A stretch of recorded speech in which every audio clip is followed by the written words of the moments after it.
Ассалаумағалейкум, құрметті достар. Бір жылтыраның ақшасына жиналған сборкамыз Қарақалпақстан Республикасында біріншілерден болып Rock Strix комплектациясында жиналған кейсімізге обзор қыламыз.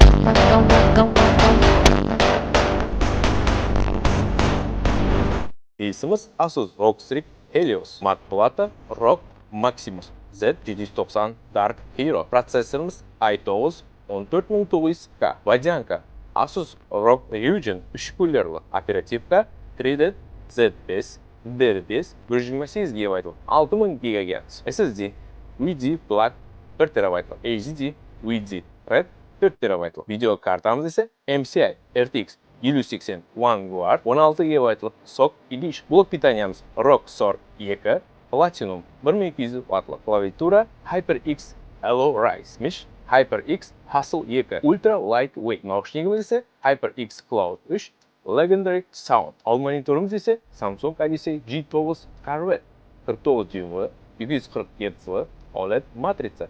5К форматта. Акустика Dolby Atmos.